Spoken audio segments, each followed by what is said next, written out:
As you know, I've mostly been shooting the Sony lenses and the Tamron, but I'm really excited to have a go at using this Sigma 105. So let's go around the town now. We're going to shoot in multiple locations and we'll see how the lens goes. I would say we were good together. I've mostly been shooting the Sony lenses and the Tamron, but I'm really excited to have a go. I would say we had fun,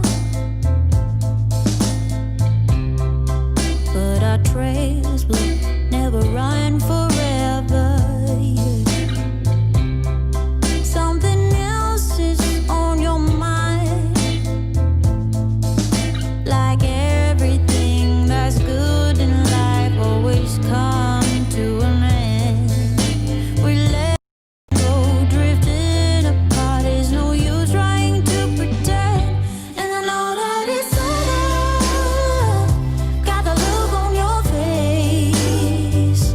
It's so hard to explain, but the worst is the pain when you pronounce my name and you say, Gloria, please don't cry for me.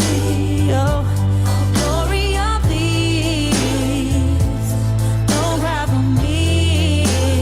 Yeah.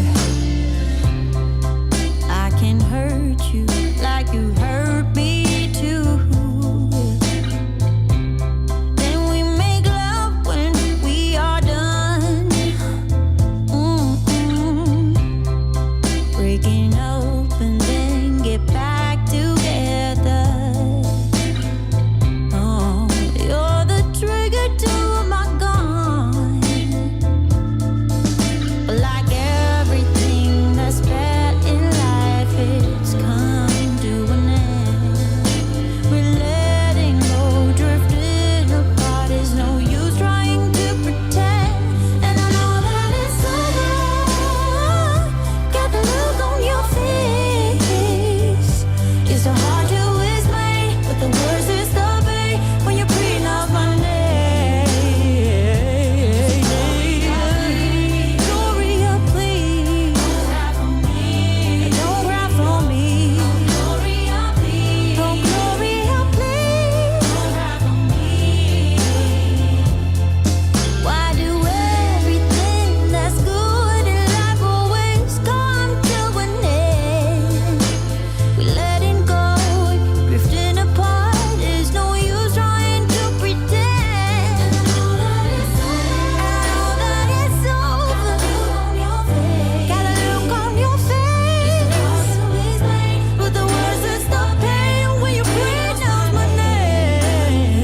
And you say, Gloria, please don't cry for me. Oh, Gloria, please don't cry for me. Don't cry for me. Oh, yeah. I would try not, yeah, to cry. Gloria, Gloria, please, when you pronounce my name. Oh, Gloria, please don't cry for me. Yeah.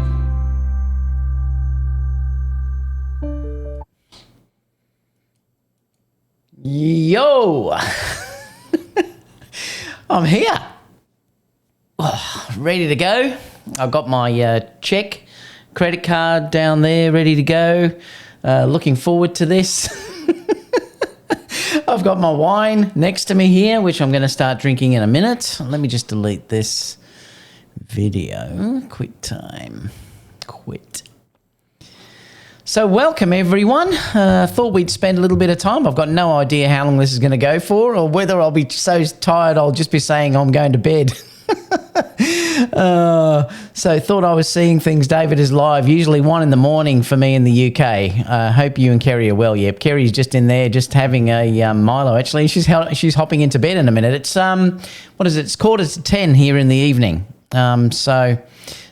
Yeah. Now let me just check here. So what are we saying? It's 16 minutes to go before we have it. Box of wine. I love it. Here we go. All right, let me start. You know what's going to happen. I'm going to start this and I'm going to get completely pissed with you guys. So let me just fill this up. Here we go. I'll start with half a glass to start with. Shake it out. Cask. This is called a cask. If anyone overseas doesn't know what we call them over here, this is called cask. It's a cask of wine. I love it because someone said a box, I think, of wine. Cheers, everyone. Woohoo. I love it. Cherry's in there saying wine and credit cards never a good option. I'm in my pajamas. You want to see my pajamas? Now, you've got to promise me that you won't laugh when you see my pajamas. Are you ready? Because, hang on. I'm showing you pajamas and I know that she is hot. That girl is hot. That's Matisse. She's amazing. Amazing dancer. Are you ready? Okay. So you sure you're going to be able to take this? This is my pissed equals drink. Yep, drunk.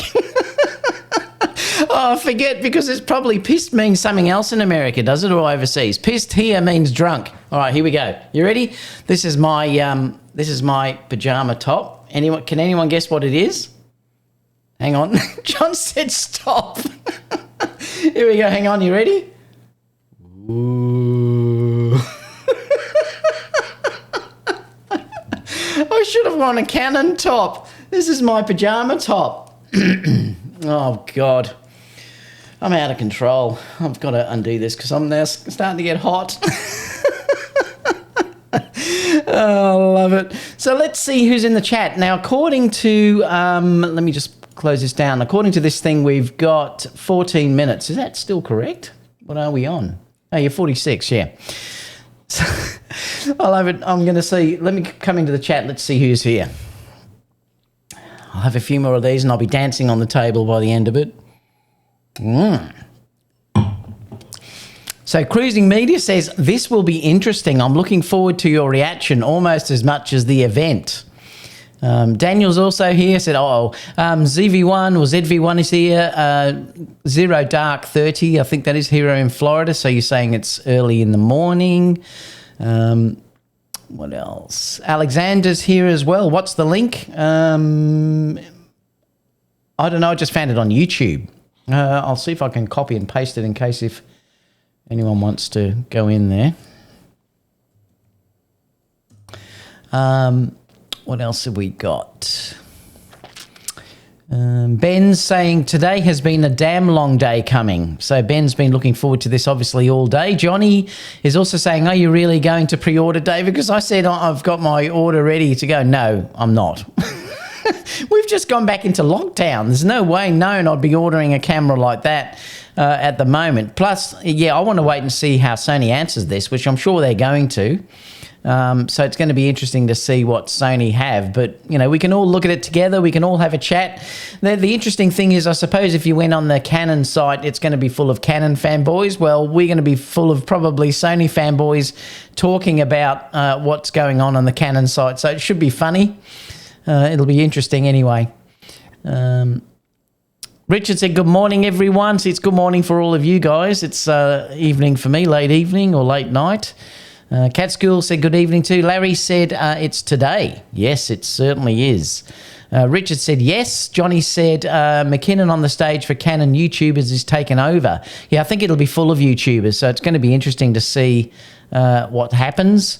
Larry also said, tis way more exciting than the silly election that's going to happen here in Singapore. Sting said 6 months waiting for this, so you're really looking forward to it, Sting, obviously. So ZV1 said the sun's up. Steve is here as well. Mavfan said waiting 3 years for this. Wow. Ray said, I thought I was seeing this. David Oster is live, usually 1 in the morning. Yep, I'm not going to have a live show tomorrow, guys, because I'm doing this. And there's not really much on the Sony side to discuss. So I'll probably just do tonight and won't do the live show tomorrow. Box of wine, yeah, I love it. We call them cask. So you call, what do you have these in the US? I'm just curious, or in the UK? But we call them cask. Let me know what you call them. Mark's here as well. Past your bedtime. It is, Mark. I'm usually in bed by now. I do usually go to bed around about 10 o'clock. So wine and credit card, never a good combination. I love it. What else? Oops. John said, that girl is hot. Yeah, that was Matisse. Yeah, she's amazing. Ray said, I've been sober for 2 weeks, dropping weight. That wine is wetting my whistle. I'll be strong enough. I love it. It's 1 in the afternoon. Pissed equals drunk. Yeah, that's why I said, us Aussies always say we're getting pissed. Hooray, normally miss your live sessions in the UK as I'm asleep. Yep, it's a completely different time zone now. Venom says, haha, you're drinking wine, I'm drinking coffee. John said, stop, you're talking about me pulling the top down. Do you like my pyjamas too, by the way? Star Wars pyjamas? Yep. And I've got my slippers on, hang on. I shouldn't be showing you guys all this. Look, you'd be thinking, what, this guy's nuts. You got to remember it's winter, it's cold. I've got to keep warm. Oh, God. Just wait till I've had a few more of these drinks. I'll be going crazy. Listen, you guys have to look after me. If I start to weaken and get my Apple Watch out or something with the credit card in it, to put something on pre-order, you've got to stop me from doing it. Oh, I love it. Drunk in the UK if pissed. Yep. How many bottles in a cask? Well, I think, how many litres? Well, is this a litre? It's 2 litres. So this is 2 litres in a cask. So I suppose it's probably close to 2 bottles, I think. A bit more than 2 bottles.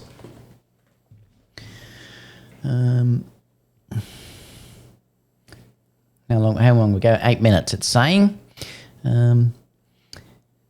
Drunk, don't worry, we won't hold it against you if your speech becomes slurred. It probably will. I'll probably have to run out to the toilet a couple of times too.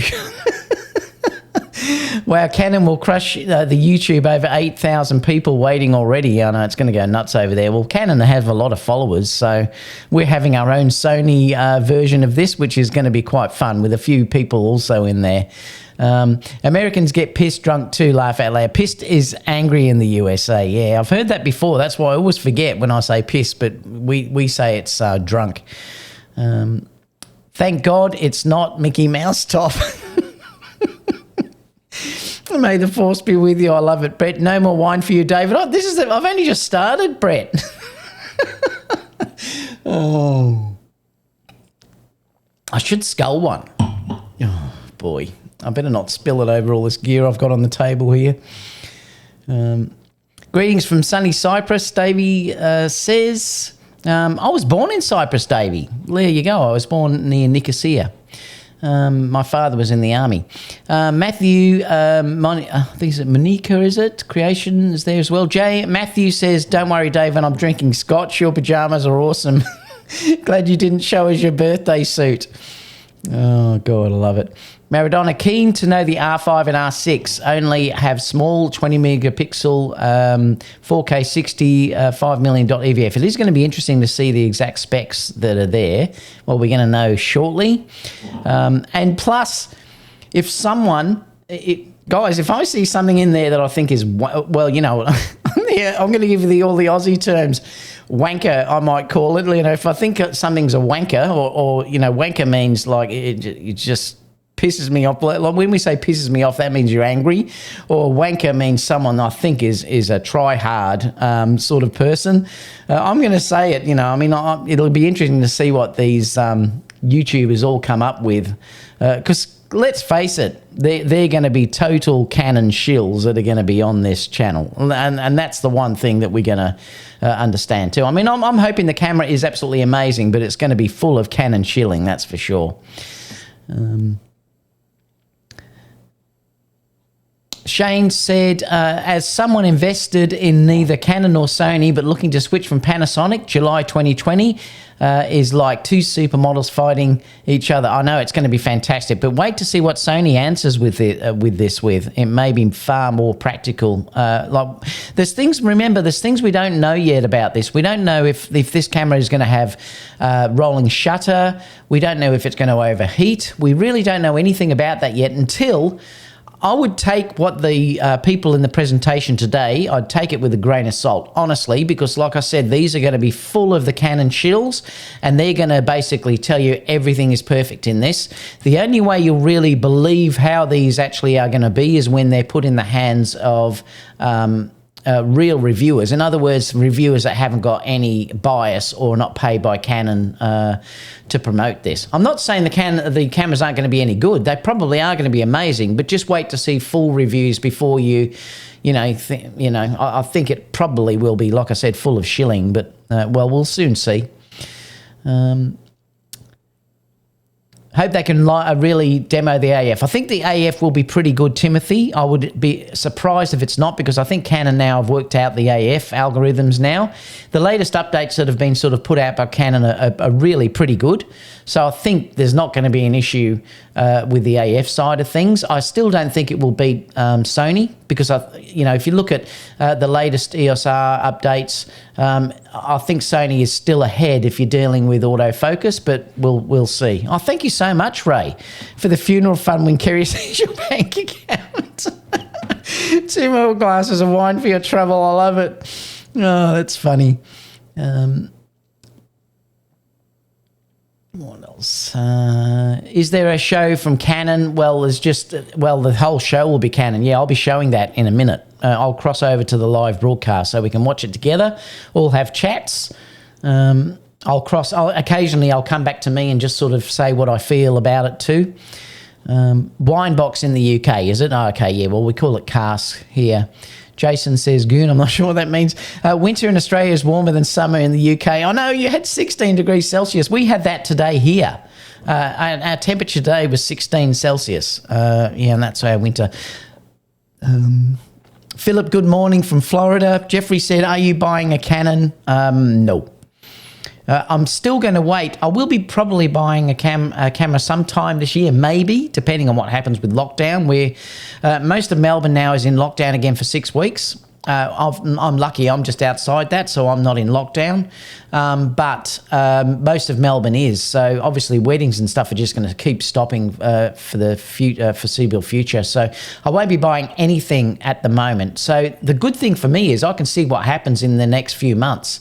It's going to be interesting to see how Sony answers this. I think Sony is going to come out with a different type of camera about this than this. I don't think they're going to tackle the R5 direct on. And I spoke about that in last week's live show. I gave a full sort of description about what I thought Sony, how they would answer this. I think, they're probably going to look at more using an amazing low light sensor that has incredible dynamic range, no rolling shutter, incredible autofocus and things like that. So, I think they'll tackle it in a different way. Because I don't think they'll outspec the Canon R5, but I don't think they have to. And I discussed that last week. We don't need 8K. Who needs 8K at the moment? I mean, like I've always said to you, I would be happy with 4K 60. It's starting in 2 minutes, so we will be moving over in a minute. And like I said, guys, I will pop over. I'll listen to bits, and then I'll occasionally pop back and stuff like that, and we'll switch, and we can all watch it together. Thanks so much, Ray, for that donation. Chris said it will be interesting to see how the comparisons end up breaking down once everyone has the cameras announced. Hope that rather than pushing high resolution, Sony focuses on having the best 4K possible. I think that's what's going to happen, Chris. I think that is exactly what's going to happen. I think you're going to find there'll be a 20 megapixel maximum. They may stick still with the 12 megapixel. Things I'm worried about with the Canon R5 and R6 is dynamic range, rolling shutter. Yes, and this is the exact thing that we have to watch. And you're not going to be able to tell today by this announcement because, like I said, this will be shilling from them. Just wait for the full reviews before we see how it works in real life. I will be pre-ordering for them. Paul said, I love it. Phil said, all the popular YouTubers just give good reviews to all the stuff they get for free, except for you, David. Oh, thank you, Phil. I always tell people wherever I review anything, I'm going to tell the truth. Because otherwise you just lose all credibility. That's another reason why I'm glad that I'm not representing anyone, because I can tell the truth. People from Tamron always tell me to tell the truth about the lens, like say as it is. They don't want me to lie because it's. Oh, and I think that's a great working relationship with a company.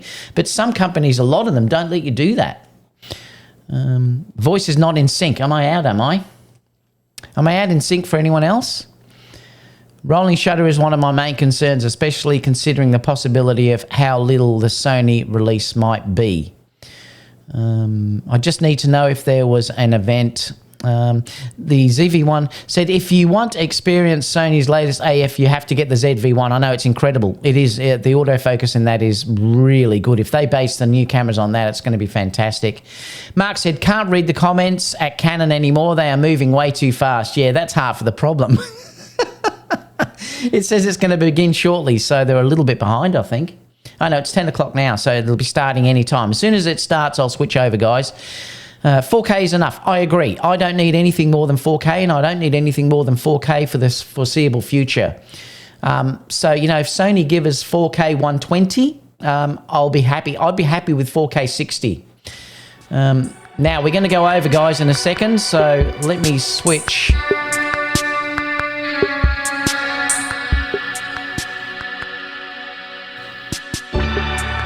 We've got a countdown going, so I won't switch over yet. Let me just turn that down for a minute. We've got a 1 minute 42, so we're 2 minutes away. I'll switch over as soon as it comes in.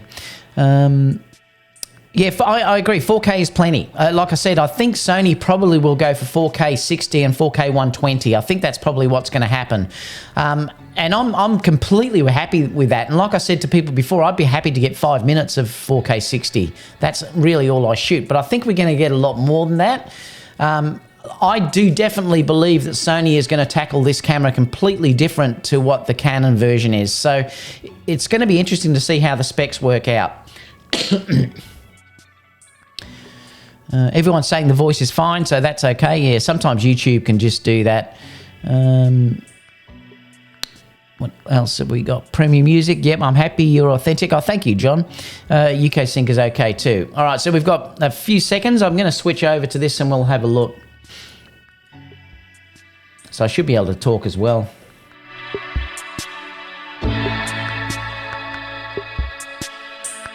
So let's see what happens, huh?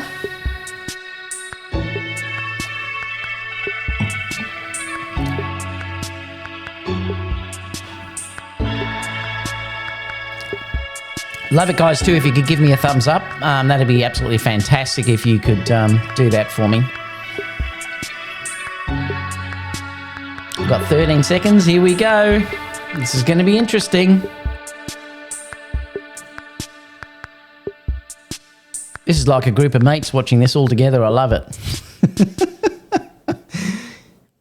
Ooh, blackness.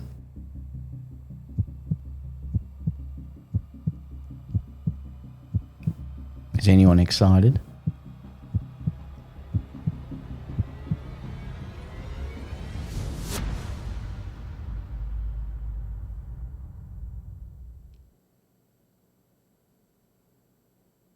Oh, so we've got a COVID. Hello and welcome to this very special Canon launch event where we'll be giving you a closer look at an exciting range of innovative new products. Now, normally, Canon would use shows and events to give everyone the opportunity to get a hands-on experience of new products. But these are, of course, not normal times. So instead, at this digital event, you'll be first to see the imaging products that Canon's developers and engineers have been working tirelessly on. You'll get an insight into the new technologies from Canon product experts, and you'll see the fantastic results photographers and filmmakers can achieve using them. All will be revealed in the next few minutes. Ooh.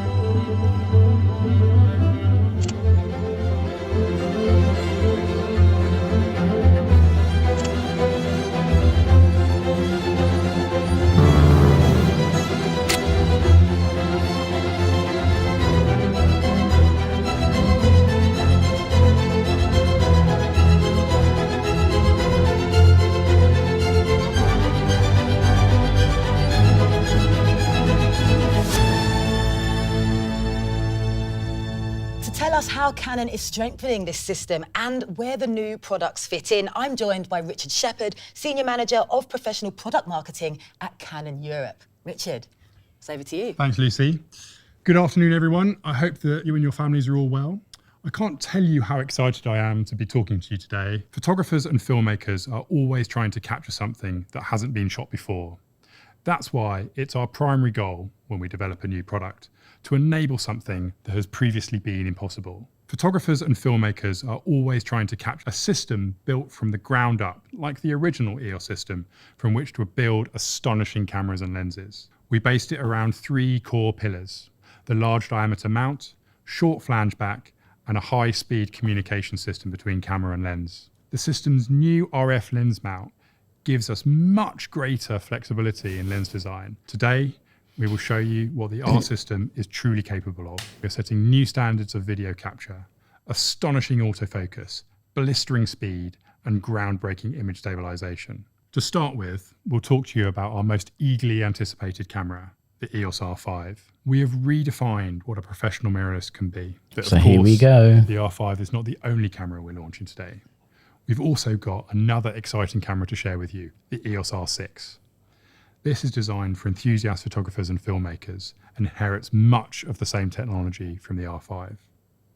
Since 2018, we've launched 11 lenses with the RF mount, and today we have some unique and exciting lenses that are only possible thanks to the R system. I have to say, it's not that exciting so far, guys. Solution. That's why with our image.canon service, you'll be able to Have some life in you, for God's sake. From the R5 and R6. Image.canon will also integrate with both Google Photos and Adobe Creative Cloud. There goes my Canon so sponsorship. Your images can be automatically transferred from your camera and into your usual workflow, saving you a lot of admin time. And finally, we're expanding our image ProGraph range with the Pro 300. I hope you'll agree these are truly phenomenal products that will enable you to express your creativity in new ways. So Lucy, let's move on to the detail. So we're talking about a whole host of new and exciting products. Yeah, Richard, thank you so much. And on that note, I think we should take a look at our first camera, don't you? Here we go. Here's the EOS-R5. Woo!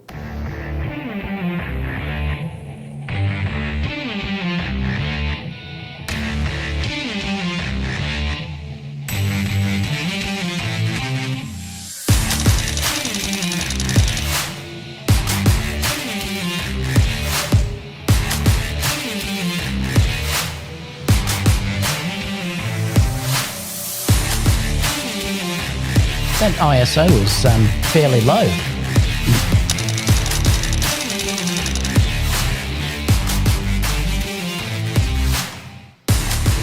That's cool.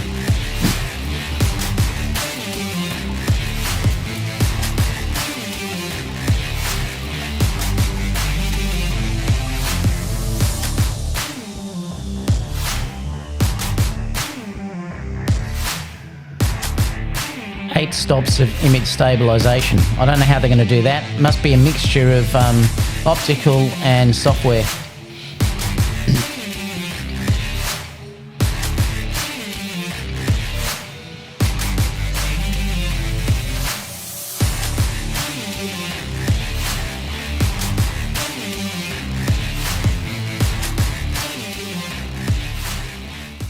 Wow, so a lot of innovations in there. And as you just saw, some lucky photographers and filmmakers have already enjoyed putting the camera through its paces. So let's hear what some of them have to say about it.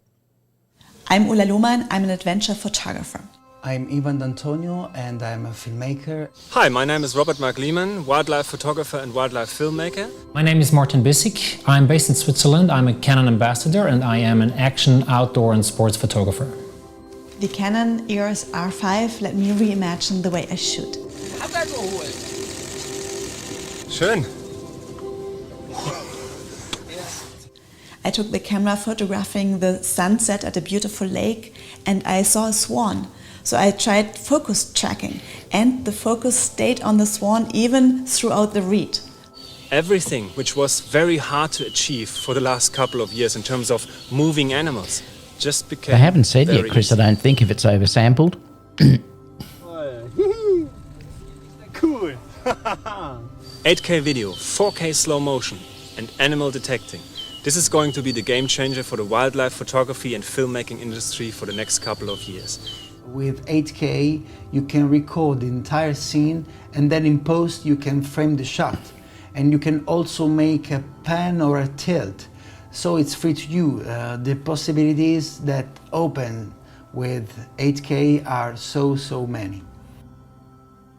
3 wild horses came out of the woods. They were not so close, and I wanted to switch my lens, but I knew that I could have lost that moment if I changed the lens. I was able to shoot the scene from the distance and then reframe it. If I didn't have this opportunity, I would have lost that beautiful moment. The R5, it's a completely new ground that I can cover now. It really helps me to reimagine the shots that I take. For example, when I was checking the action, the jumps the athletes did, the skateboarder, the mountain biker, I could see every little hand movement, every little leg movement. I can see the bike turning around. This is not a compromise anymore now when it comes to filming in slow motion. I can use the full capacity of this camera to shoot 4K with 120 frames per second.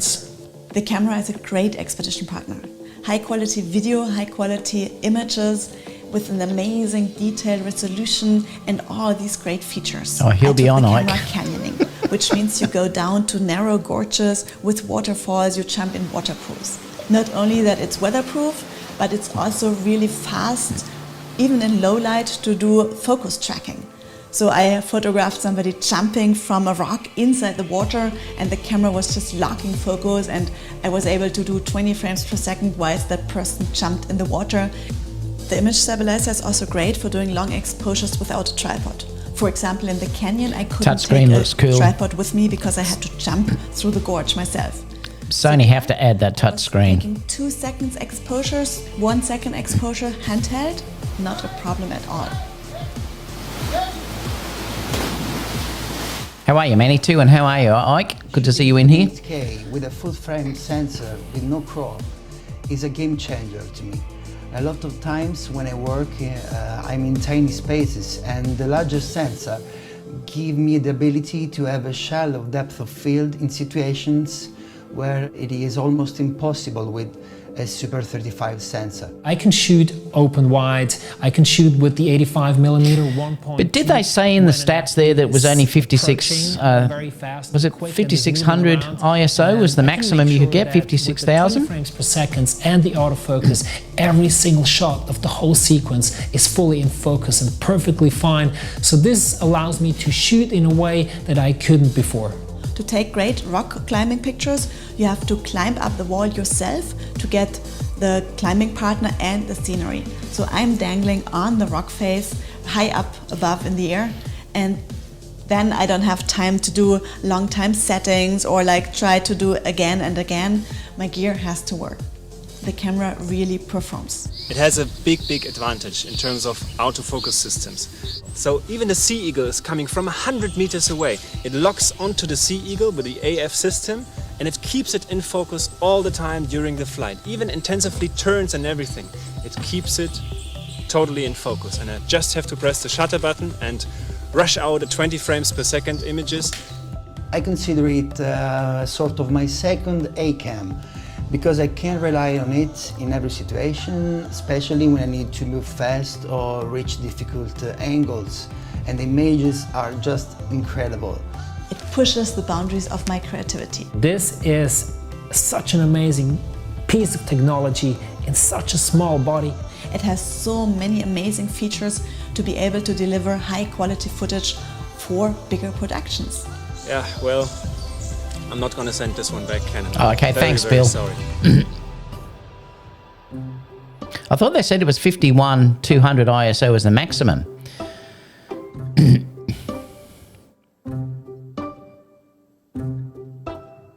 I think we can all agree those guys sounded pretty impressed, but we're not stopping there. Now it's time to check out our next camera.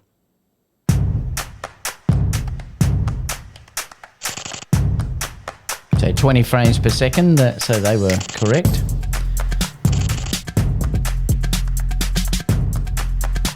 .4K 60p. 10-bit cinema log, that's cool. 8-stop stabilization. Yeah, and there's a little thing there. It must be using internal and software.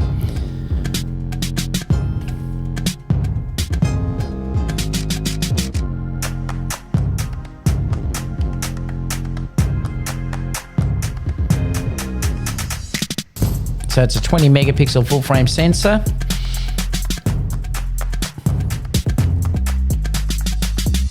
Wow, that was pretty good. They said -6 EV for focus.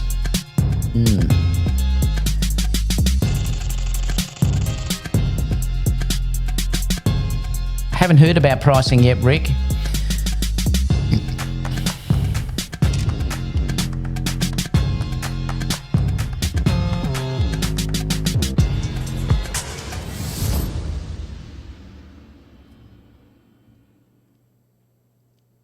Engineered to excel in challenging conditions, the Canon EOS R6 offers unparalleled speed and full-frame image quality without compromise. It's a camera that truly shines in low light. 204,800. With an ISO range that's extendable up to 204,800, it really expands your shooting options when the light starts to fade. Plus, with the lowest light autofocus of any Canon camera, the R6 can deliver sharp images even in situations where you can barely see a thing. There's more tech that we'll go into shortly, but in Now that was -6 for the autofocus and low light. That's incredible. The R6 is the camera for you. But what we really want to know is how the R6 performs in the real world, right? Luckily, a few of the Canon ambassadors have had their hands on it, using it to shoot stills and videos in all sorts of situations. So let's see how they got on. The Canon EOS-R6 has the power to take you on a journey. And my journey starts here. The sense of total freedom.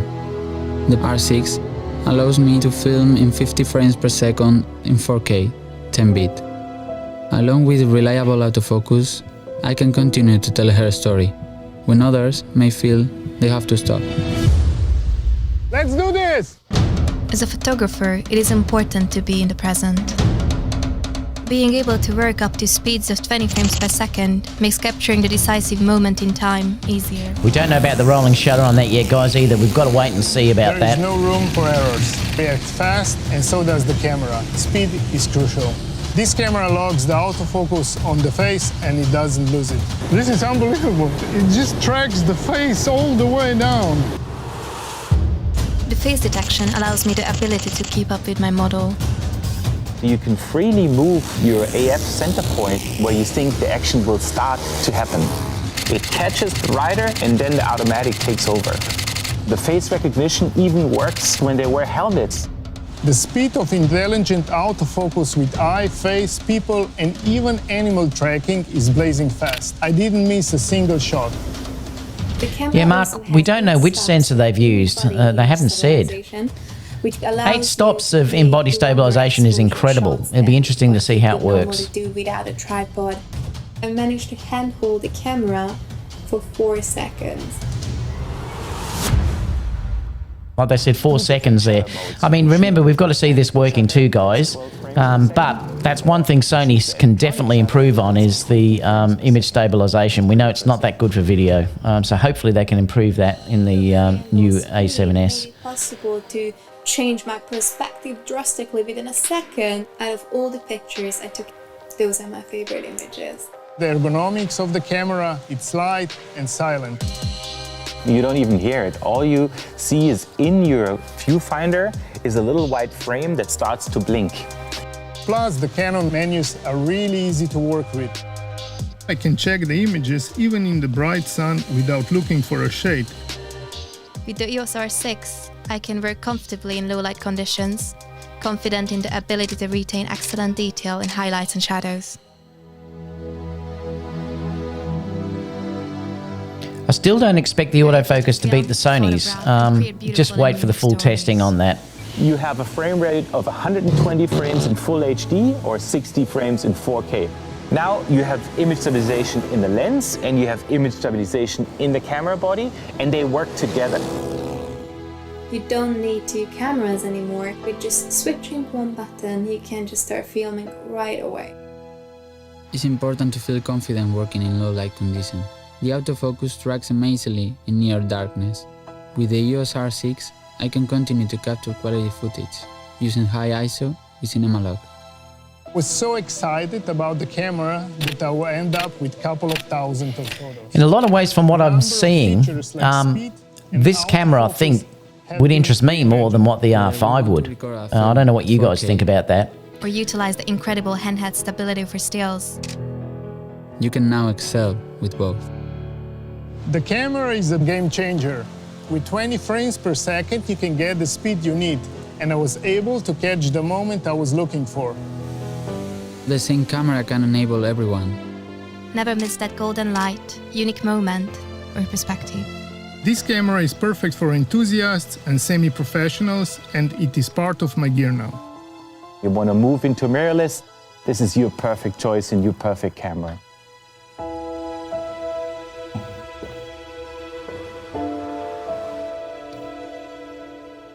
Well, looks pretty good. Be interested to see what the full specs are when we can look at that. Well, now we've seen what they can do, let's hear a bit about how More they wine. do it. To help with that, I'm joined by Mike Burnhill, one of Canon Europe's professional image product specialists who has spent quite a bit of time with both the R5 and the R6.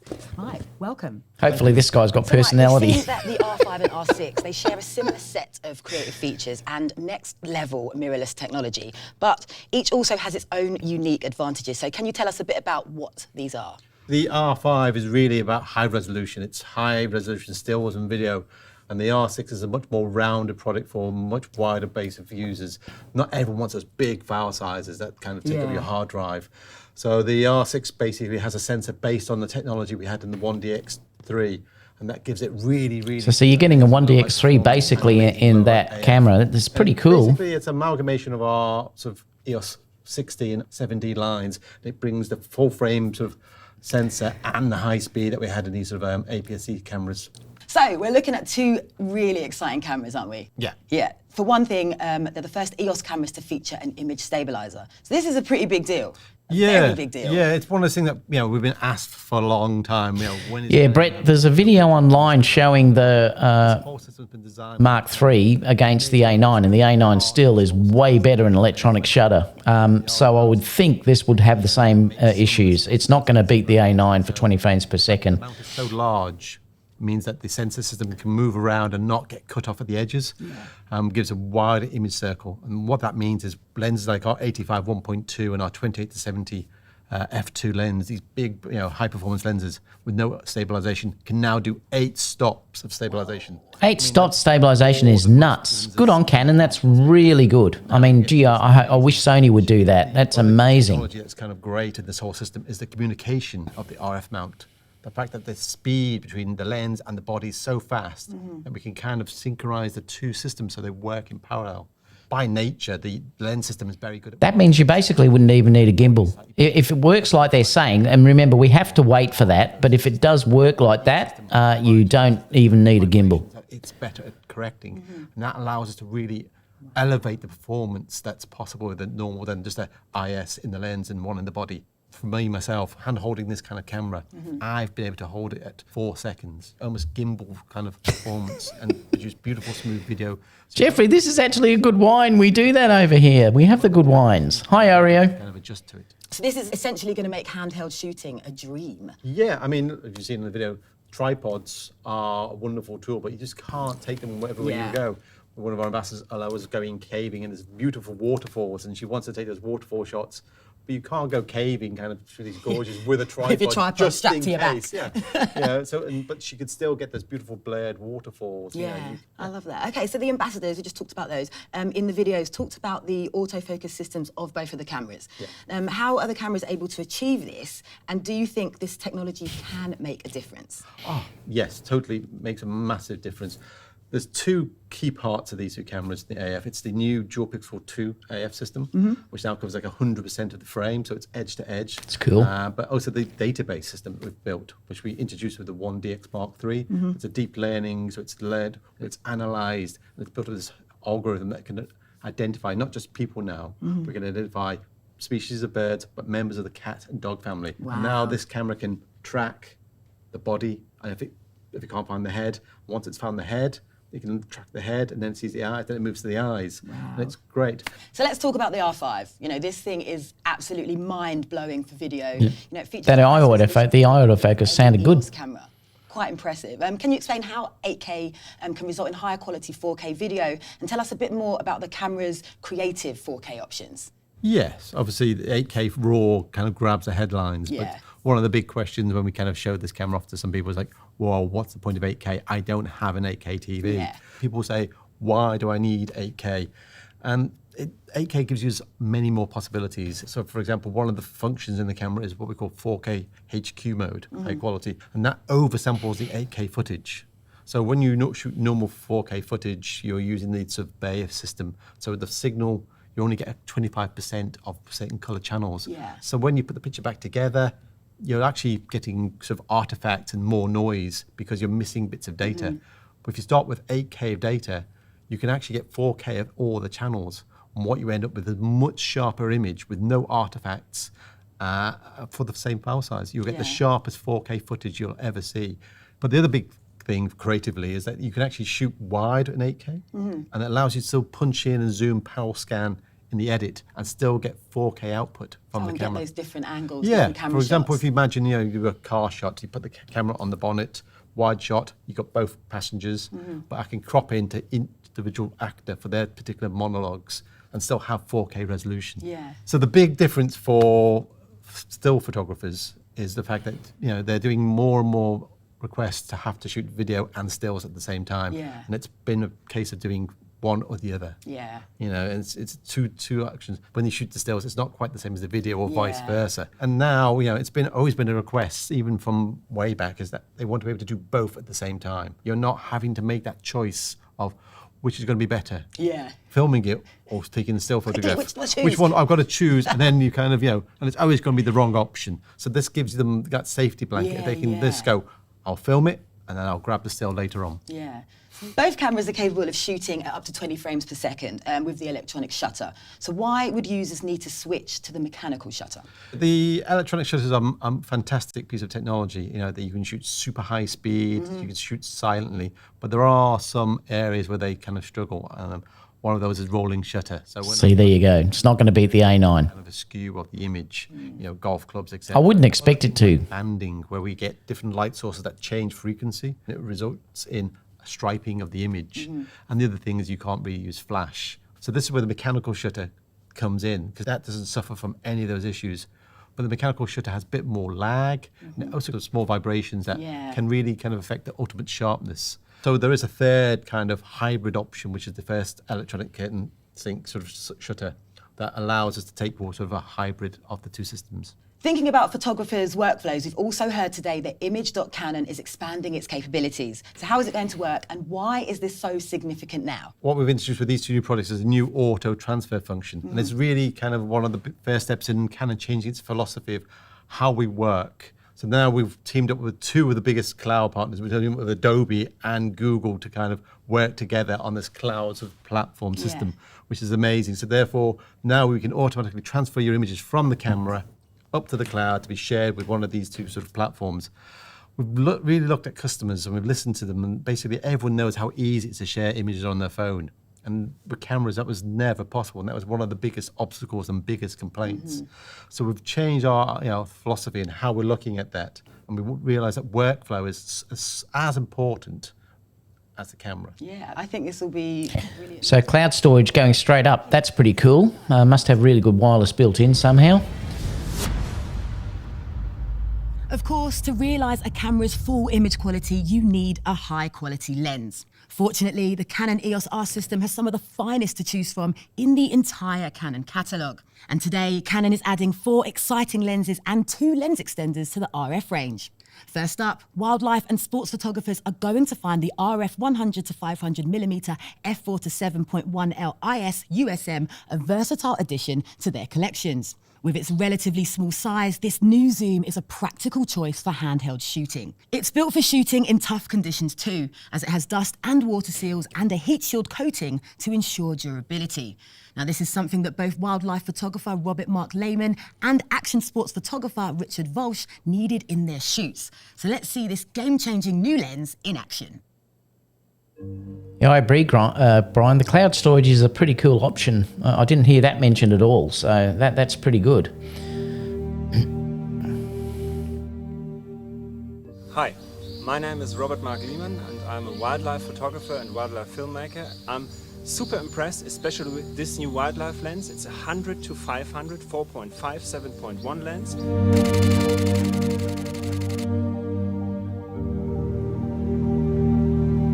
That looks like the 200 to 600, doesn't it? Looks very similar. First I thought 7.1, it's going to be a problem in terms of ISO capabilities, but this camera sensor is so well built. The high ISO is not a big deal. I photographed to 12,000 ISO and the images are crispy sharp. There's no big disadvantages in the images. It's just a fantastic thing.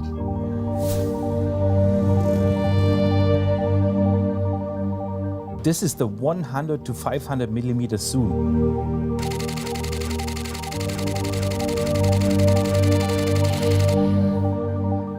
It's a f4.5 to 7.1, so it gives you a little bit of extra range. What's interesting to know, when you put it at 400, it's 5.6. It's an odd focal range, or is it just me?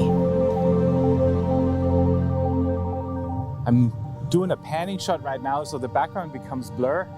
It's stabilizing mode 2, that's perfect for these pans, and then you try to be as steady as possible and just cruise along with the rider.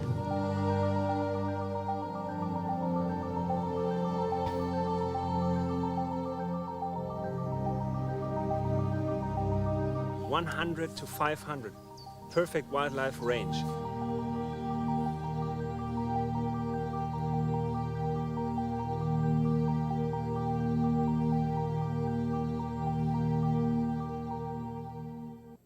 Canon is also introducing a new portrait lens. The RF 85mm f2.IS macro STM combines a fast aperture and 5-stop hybrid image stabilizer. Sony, listen to this one. This is what I'd love Sony to do. Now this increases to 8 stops when paired with an EOS-R5 or R6. Oh, that's incredible. Now it's not just portrait shots this lens is good for. It doubles up as a capable macro lens as well, as it can magnify objects up to half life size for incredibly detailed close-ups. Canon ambassador Ilvi Neokiktin put this lens through its paces in an outdoor shoot that tested its portrait and macro skills. Hi, my name is Ilvi Neokiktin. I'm a photographer based in the Netherlands. I mainly focus on documentary photography and on portraiture photography, and I'm a very proud Canon ambassador. So I'm taking pictures of this amazing family that lives in a farm, and they actually moved in 3 years ago, and they live here with 3 generations. So it's the grandparents, it's the parents, and 2 young girls. In the last week I've been shooting with the new mirrorless, the R6, in combination, or mostly in combination, with the new 85, the RF f2.0. The portraits you can take with this camera, especially in combination with this lens, they are so crispy clear that I don't think I've ever seen such clear images. So today I went out into the high grass right next to the farm, and the father, Peter, was standing there with his daughter, Nora, and he was carrying her on his back and on his shoulders, and it was amazing. I was standing quite far from them, but the autofocus focused on the eyes. Yeah, I agree, Kuma. It's not the most exciting launch, that's for sure. It's a bit like Sony, really. When you see the background compared to the really sharp focus on the eyes, it's such, like, I've never seen a crisp image like this. It's an amazing camera. I've never seen it be so sharp with such a nice kind of blurry background, and it makes them stand out.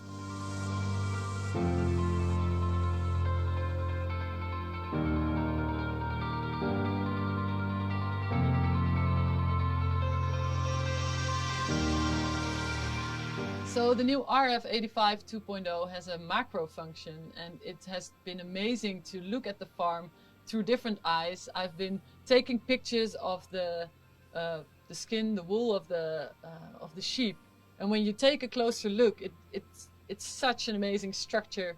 I've been looking at flowers, at the high grass, and the macro function to me was really amazing to play with, and I think I'll be taking a lot more macro shots actually, because I think it's a little bit addicting looking at the world in a different way and seeing it up so close. So I've been working as a professional photographer for 13 years, and I've It's not a bad idea though, this 85. It's not bad to have a portrait lens that's a macro as well like that, especially at that a size. whole range of different Canon cameras. Started shooting on film, then moved to digital, and yeah, it's been a whole journey with Canon, and my camera is with me most of the time, and I think this R6 is such an amazing addition to the new Canon family. Awesome. So we've seen how impressive the 100 to 500mm is for wildlife and the versatility of the 85mm f2 for shooting macro and portrait subjects. To strengthen the full frame lens range even further, today Canon is also announcing the arrival of two super telephoto RF primes. These are the RF 600mm f11 IS STM and RF 800mm f11 IS. And they feature a radical optical design that enables them to be more compact and lighter than traditional lenses with these very long focal lengths. I think I need more wine. This is obviously good news if you're going to be carrying one of these lenses around a wildlife park all day or even for going on safari.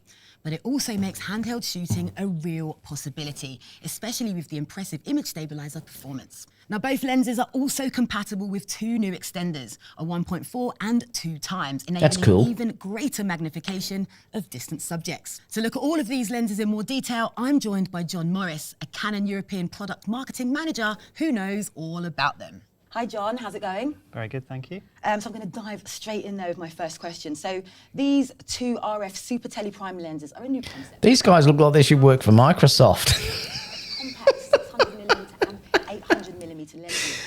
Oh, there goes my Canon sponsorship. It's gone again. We said that we'd be introducing new types of lenses, stuff that you can't find on the market today. And typically 800 and 600mm focal lengths are big, heavy, expensive, and inaccessible to a lot of photographers. But we know a lot of photographers like sports and wildlife, and for those types of subjects, you need great reach. Optically, we have been able to make them smaller because we've introduced diffractive optics. G'day, Peter. How you going, buddy? These lenses, they've got gapless, dual-layered diffractive optics. Wow. Just sounds like a big, long technical word. Yes. But basically, the benefit is that the lenses can be made more compact. On the outer part of the lens design, they're made of a rigid polycarbonate material, which is also very lightweight. Mm-hmm. And that means that the 600, for example, is 930 grams. Yeah. And then the 800 is around about 1.2 kilos. So they're currently the lightest lenses, including that focal length. So the new lenses have fixed apertures of f11. What does this mean in terms of controlling depth of field, exposure and focusing? With f11, you tend to associate that with lots of depth of field. Yeah. But what sports and wildlife photographers generally want is nice subject separation from the background. Mm-hmm. But when you have a full frame system, what do you guys think about that though? A fixed f11? Is that what they're saying? It's a fixed f11? I suppose it's not a problem because they're so long. Centimeters of depth of field. So this kind of thing just until now wasn't achievable? No. And that's because previous focusing systems wouldn't be able to cope with narrow apertures like f11. Mm-hmm. And even at f8 or 5.6 in the past, you had just a single point maybe that would focus in the center, but then you'd lose a lot of flexibility. So now, because of dual pixel CMOS AF on the sensor of the mirrorless cameras, they will focus at f11, f16, f22 if you're using the extenders. Yeah. So that brings about new possibilities. Combining that as well with the R6 and the low light capabilities that camera's got with the dual autofocus, it's just this mashup of technology that's able to create these amazing photographs. Yeah, it is the system working together. So some people may have concerns about achieving high enough shutter speed with such a narrow aperture, but you can extend the ISO up past what wasn't previously possible, especially with the R6 and the But we don't know how that's going to be, do we? I'm not convinced with this f11. I'm seriously not convinced.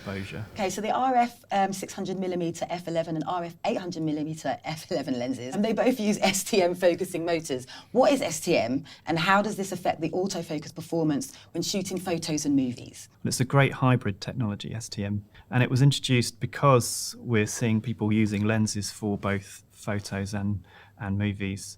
It's a very silent technology, so you don't hear the focusing motor, and it's a very smooth focus characteristic as well, which is good for video.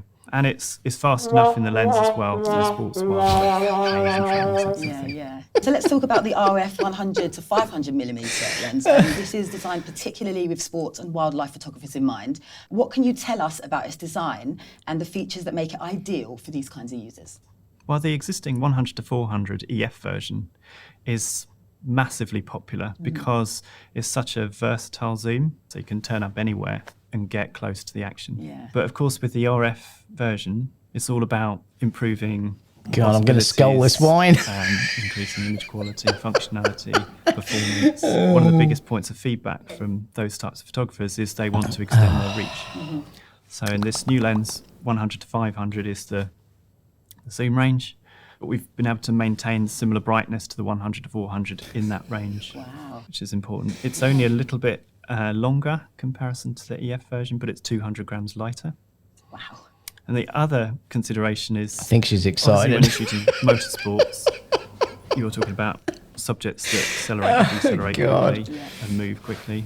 So the focusing technology is dual nano USM, which is incredibly quick at keeping up. So it's designed to track the fastest moving subjects. Wow, which is definitely going to come in handy. And the other attractive point, and there are many, is that it's an L-series lens. And the design and the build quality is there to withstand the harshest God, I'm sculling it. Okay, and finally, the RF 85mm f2. Why might someone choose this lens over the other two 85mm? It's much better now.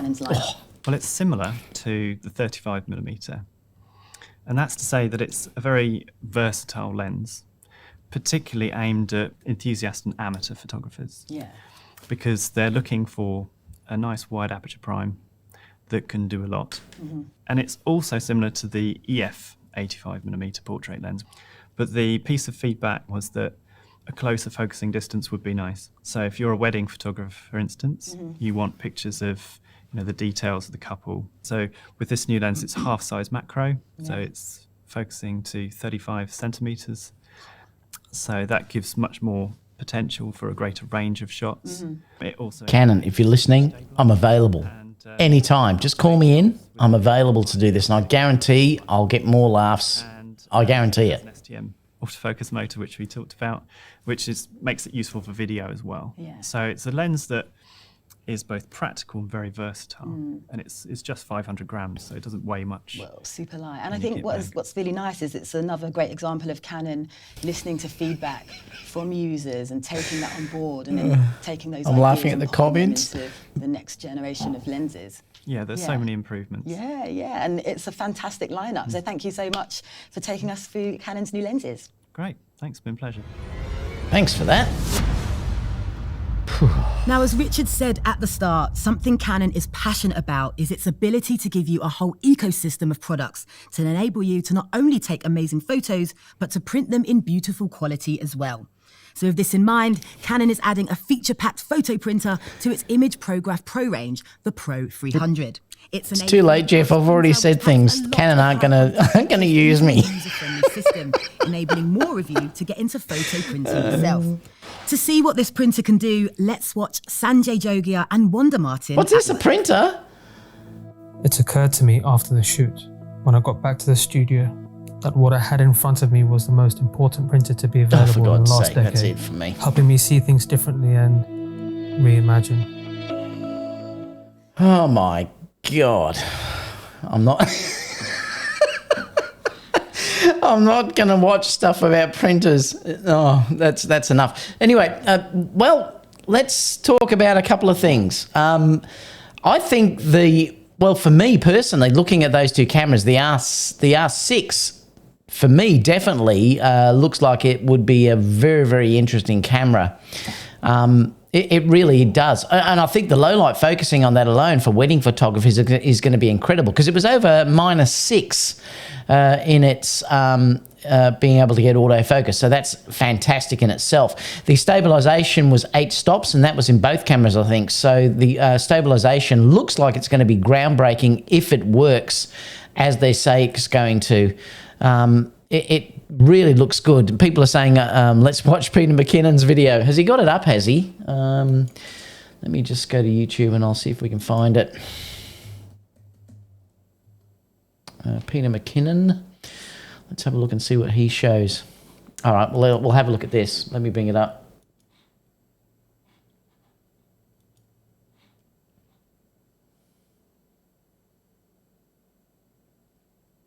Has it got audio?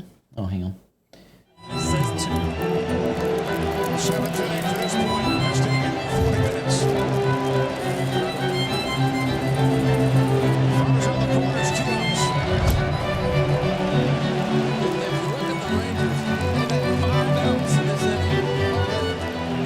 Driving in the tie run on a fielder's choice. In bizarre fashion in the top half.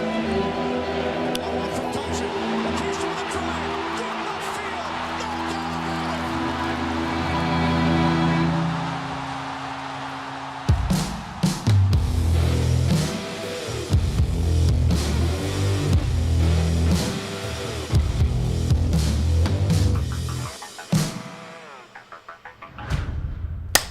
What's up, everybody? Peter McKinnon here. Welcome back to yet another video. Today we're talking R6. The rumors are true. You read it online. You saw the tweets. You saw the articles posted. The R6 I'll probably get in trouble for showing all of this. Here. It's on the table. You got the top down. We're gonna go through the features. You already saw some of the footage from it. That whole little coffee scene was done in 4K. So what did he say there? He said... Well, you got the top down. It's the R6 is 3,499 Canadian, 2,499 United States dollars. So that actually is a fantastic price for that. For the technology that's inside that camera, I think that is pretty amazing, to be honest. I think this camera is going to be the one. I think the R6 is going to be the one that is going to sort of hit the industry more than what the R5. The R5 is an incredibly specialist camera. But, you know, I think if you look at it, the R6 is probably going to meet most people's needs. In the fact, it's got 4K 60. I don't know if we're going to need the 8K, but look, we'll keep looking through and see what he says. Who knows if we'll get in trouble, but oh well. We're going to go through the features. You already saw some of the footage from it. That whole little coffee scene was done in 4K 60. If the R5 wasn't for you, maybe the R6 is. So I figured that we would compare them side by side. So if $52.99 is a little bit out of the bracket, or you just don't want to spend that, or if so what was he saying there? It was, let me have a look here. It so was I figured 52. that we would compare them side by side. So so they're saying it's $53.99, and it's hard to see what that is now. Is it 50? $2.99 is a little bit out of the bracket, $38.99 United States dollars. Or if it's a little bit too much, or you can't justify it, whatever. Maybe $32.99 is a little more in your ballpark. Looking at the body, you've got the top-down dial. Okay, you don't have that on the R5. This is gonna give you your manual, your aperture priority, shutter priority, all of those things. You're gonna physically body looks nice over to your custom modes, your video mode, your auto mode if you wanted to do that. But there's something nice about the tactile wheel where you just look down and you know what mode you're in. If you wanna switch it to video, you switch it to video. That's nice. You don't have the screen up top. You'll notice. Let's look at them side by side. You don't have the screen. But what you do have is the in-body image stabilization, 5-axis. That's coming on the R6. Really happy they didn't remove that, especially for the price point. You want to make sure it has that. So once you get your image stabilized lens on top of your stabilized body, Bob's your uncle, Fran's your aunt. Let's go. All right, talking about the LCD, it's a little bit smaller on the R6. It's 3 inches. On the R5, it's 3.2. R6 has 2 card slots. However, they are I want to both know about the EVF in the R6 slots. too. CF Express plus SD. They're just dual SDs, which more people probably have. The EOS-R touch bar, not here, it's gone. You get the joystick back. You get the wheel in the back as well. That's Love much that. better. Ergonomically, also feels good. Slightly less thicker than the EOS-R5, but if we compare these top down, I almost don't think there's any difference. The R5 grip feels a bit fuller in my hand, but not by a whole lot. There's the side. Let's go to the bottom, why not? Let's do it, we're here. There's your tripod mount, your battery door. There you go, there's the 360. Got a little dirt on this lens, quad lens. What is inside this? What's the deal? Let's get down to the definitive, the brass tacks, the specs inside, and and we'll go from there. So on the photo side of things, straight up, this is a 20 megapixel body opposed to the 45 megapixel body in the R5. So still very capable, not nearly as high as the R5, which I'm very excited about. But again, the price drop, the specs drop slightly, but not a whole lot. Now, just like the R5, this jobby here has 12 frames per second mechanical shutter, and it's also doing that super fast 20 frames per second when you're in live preview. Really pumped. These bodies are both doing the super high speed. That's amazing. Now, even though you still have those shooting modes, this camera is louder than the R5. The R5 is like muted. It's like the mute button's on. You just hear nothing. This one, you're still gonna hear it, but it is still way better than a mirrored camera. Sounds like a Saturday afternoon when half your neighbors are pressure washing that driveway. All right, let's talk about resolution. R6, what do you got for me? What's under the hood? So you've got 4K 60, 4K 30, 4K 23.98, then you've got your full HD 60, full HD 30, full HD 23.98. It does not have 4K 120. You're gonna be back to 1080p 120. Still great options. I mentioned this in the R5.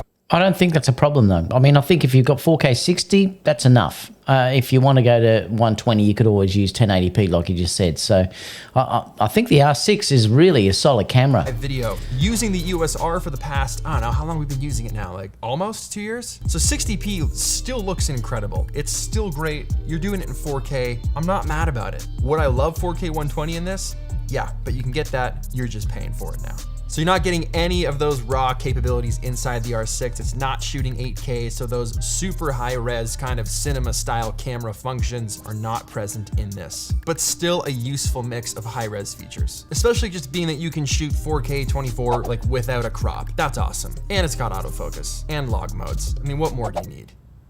Really, what more do you need? So my experience using this camera is kind of the same as the R5. If you want all the features, you want nothing left out, R5 is the way to go. I got used to using the R5 first, so going to the R6, trying to use it thinking like, oh, right, that's in the R5, and I could just switch. But if this was your only camera, you wanna make sure that whatever you're doing in your career, in your profession, in your hobby, supports the settings that the camera's going to have, so you're not longing for something else. Especially if you're spending $32.99 on a body, you wanna make sure it has all the things that you need. And if you like the EOS-R, you're gonna love this camera because it's just the EOS-R upgraded. I didn't run into any of those overheating issues that I did with the R5 because I don't think this is demanding so much from the sensor and the internal components as the R5 is, so I didn't have any of those shooting and then waiting issues with this particular model, which is great. Again, this is also a sample model, a pre-production. This was still several months out from the moment I got it. This is also kind of like a perfect backup camera to the R5 because I'm always one that believes in having two bodies with you. If you're traveling somewhere or you're shooting something or you're being paid to use this tool and then whatever malfunctions or you drop it or you ruin it or it gets stolen or lost or any of the above, not having another body to default to could be a serious issue depending on what it is that you do. Just like back in the day when a lot of people, a lot of wedding shooters and so on, were using the 5D Mark II and the 7D as like a 1-2 combo. What's up? That was awesome. So this is kind of like the same thing. It doesn't replace the R5, but it is entirely capable as well on its own. So the Coles Notes in recap, it's more affordable than the R5. You're coming in at $32.99 Canadian. You're getting 4K 24, no crop, autofocus, log modes. You're shooting 4K 60, no crop. You're getting that same battery performance. You're getting that incredible frames per second speed when you're shooting RAWs in photo mode. It's got the in-body image stabilization, 5-axis, which works in tandem with the image stabilized lens. So again, gimbals, those sort of things on a normal basis usually aren't needed as much. That 5-axis is also gonna help you just randomly, let's just say you're a vlogger, walking around with your camera on a tripod, it's gonna smooth that out a little bit more than typically having no 5-axis in-body stabilization. Ergonomics, the wheel, the joystick, those things are back. It's a great camera. In summary, I'd be very happy with this if the R5 wasn't within my reach. I don't want to look at it as just one or the other. This is a very capable camera on its own, R5 completely out of the picture. Guys, so that's it. That's your first look at the EOS R6. Hope you enjoyed it. I'll be doing more videos on... I probably won't watch all of this, but I just want to sort of see what he says everybody? at Peter the beginning. McKinon here. This is Welcome the back R6. to Yet and folks, today we're talking about the Canon R5.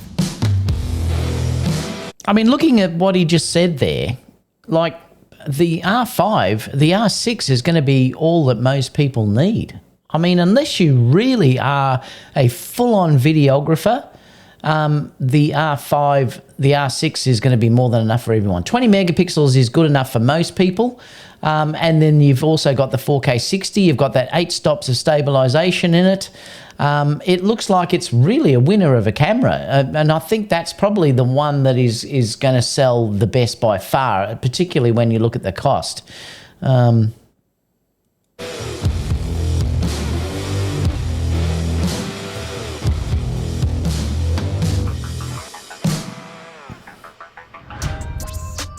The highly anticipated, much discussed, rumored, all the buzz, and for a very good reason, because this camera delivers. I couldn't be more excited about it. Now, before we dive into this thing and I talk about my experience and show you some footage, because I have been shooting with it for a few months now, Canon sent me this camera on loan. I'm giving it back actually in a few hours to test out, basically in the middle of the pandemic. But I want you to know too, right at the beginning, I'm sponsored by Canon. I'm an ambassador for the brand. I'm a Canon shooter. I've been a Canon shooter my entire life. I've been shooting Canon since I bought my first professional DSLR. That's about 15 years now I've been using Canon products. So keep that in mind when I'm doing this review. I'm not gonna be unfair about it. If there are things I don't like about it, I'm gonna tell you. But luckily for this camera, it is exceptional and there's not a whole lot of things that I don't like about it. So you're excited, I'm excited. Let's talk about one of the biggest camera releases of the year.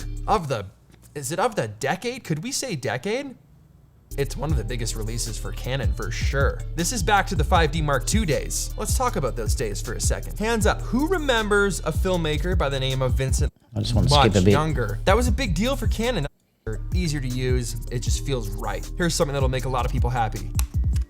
Dual card slots. You've got a spot for a CF Express, which is the new type of like high-speed card that this thing's taking, and then you have an SD card slot. It takes the same LPE6 batteries that we've all have like 100. I never heard. Did they say was the R6 just SD cards? Someone might be able to say in the chat. I'm not sure. I can't remember if they said it wasn't. Was it CF Express as well? Someone in the chat might be able to let us know. So that is a massive benefit. Now, there are new ones. They've got this little sticker on them. That's kind of how you're able to differentiate the new ones from the old ones. And apparently it's just the software in the camera is able to use this battery to just distribute the power in a more efficient way. It's not necessarily that the battery is bigger and giving you more battery life, but the camera and the software now is smarter and it's using these batteries better than the old ones. Same chargers, that's good. All right, so taking a look at the difference in comparison of size to the it looks like just SD cards. Okay. Here they are with the back button layout. Like I said, this bar is gone. You got your joystick here. Instead of your directional kind of D-pad sort of control, you've got the wheel. And other than that, they look pretty much the same. This R5 is just a little bit thicker. So if we look at them both side by side, a little bit fatter, grip's a little bit bigger. We flip them over on the sides. This side right here is a really good representation of how much thicker it is. Most of everything in the same place. Another top down. Honestly, in my opinion, it feels better ergonomically. So now you've got IBIS in the body, you've got image stabilization in the lens, those two things working together to get you some super stable footage, something people have wanted for a long time. It's one of those instances where you're reading the stats online and you're like, this can't be true. Is this right? Does this do 8K RAW? C-Log with autofocus? 4K 120? Yup. I mean, when we're even looking at all the modes on this camera as far as how they're represented within the menu, Canon's menus have always been good, but the UI within how to get to different frame rates and resolutions has been improved even more. Now they've just broken it down into 3 menu options, basically. It's very clearly broken down here, which makes it a breeze to just go boop, boop, boop, and you know exactly what you're setting. Now to get that high frame rate, you're still gonna go over to the other menu, hit high frame rate. I think I've watched enough of that anyway. But look, it's really interesting, isn't it? I mean, it's amazing that Canon can release 2 of these cameras together, which is really quite interesting if you look at it. From what I saw, looking at the whole thing, they're both really amazing cameras, but I'm dying to see these in the hands of unbiased reviewers, you know, to sort of see how they are, like, how is the rolling shutter on these. Now it was interesting how that Sony guy, the Canon guy said about the rolling shutter on the R6, and that's probably the same in the R5 as well. They definitely mentioned that, so that's going to be an issue. So if they're mentioning it, it's certainly going to be an issue if you're using it at the 20 frames per second. So that's one thing. Look, it's maybe more marketing than not. I'm not sure. We're going to have to wait and just see how good at that is. But if you're dealing with 12 frames per second mechanical, that's more than enough for most people anyway. I personally, as a fusion type photographer, would be way more interested in say, the R6 probably than the R5. I don't need 8K. I'd be happy with the 20 megapixel. There's a few things that really excite me, and I hope Sony can match these. Look, the 8 stops of stabilization is groundbreaking. That is just incredible. If it is as good as what they're saying, like I said, it would almost be that you could get rid of a gimbal. That is unbelievable, and I'm so hoping Sony could do something in that. Now, remember, they have said that they're going to do everything from the ground up, which means everything new. Perhaps they're going to completely redesign the body or other things that I'm not sure whether the mount or whatever, who knows. But they may be giving us better stabilization because let's all be honest, the Sony stabilization for video is not very good. It's great for stills, but it's not very good in video. 8 stops is nuts. I mean, I used to love my Panasonic GH5, and I think that was around 5 stops or something like that. And that was almost, you could handhold that. It had like a tripod mode that you could handheld, and you didn't need a gimbal. It was that good. 8 stops is incredible. So if it is as good as what they're saying it is, that is also groundbreaking. That wasn't anything that was mentioned in any of the rumor sites that I saw. So it's interesting. I think the R6 is going to sell like crazy. I think it will do very, very well for Canon. The R5 is starting to get obviously more expensive. If you were after future-proofing a camera, well then obviously the R5 is going to be better because 8K eventually will be a standard. And it does give you that ability, like they were talking about, where you can crop into the image and do better stabilization in post and things like that. But if it's 8 stops in post, you almost don't need that. We still need to learn about whether it's doing line skipping and things like that. They didn't really mention that. Some others were talking about that in the chat. And we don't know what the rolling shutter is going to be like in any of these cameras. So that's still something that has to be answered yet at this stage. But the specs-wise, it's pretty good. I'm hoping that Sony is going to be able to match this, and I think they will, but I think Sony is going to come from it from a different perspective. I think Sony is going to come at it from a more low light perspective, which they've always had that S as the low light and quality. So I think you're probably going to find it'll be less megapixels, but it's going to be amazing dynamic range, amazing autofocus that they'll take from the ZV-1, the A9. It'll probably have class-leading rolling shutter as well, which, you know, so it's going to be interesting. I've noticed if you look at the ZV-1, the color science on that is incredible. It's by far the best Sony camera I've seen for color science. So if they improve it and use the same type of color science on the Sony A7S, I think, you know, Sony will be very sort of on very good ground. In fact, I think the ZV-1 has the best sort of color I've seen out of a camera, to be honest. It's incredible how much they've improved the color science on the ZV-1. So it's going to be interesting. They're certainly going to have to, there's a few things though that they're going to have to match. They're going to have to match the back screen. Definitely really needs to be looked at. When you look at how the interface and everything works on these new Canon cameras, it leaves Sony for dead. The IBIS looks incredible, and I'm not sure if Sony is going to be able to combat that, but if they've been able to get 8 stops of stabilization in the camera, like I said, it may be marketing talk at this stage. We don't know. But if they have got that, that's certainly something that is really outside the box that I never expected. I would have expected, you know, say 5 stops or something like that. When they said 8, I went, wow, that's incredible. So, you know, we've got some interesting things there to look at. Hopefully this is really obviously going to push Sony. Hopefully in the next few weeks we're going to hear what Sony has to sort of answer this.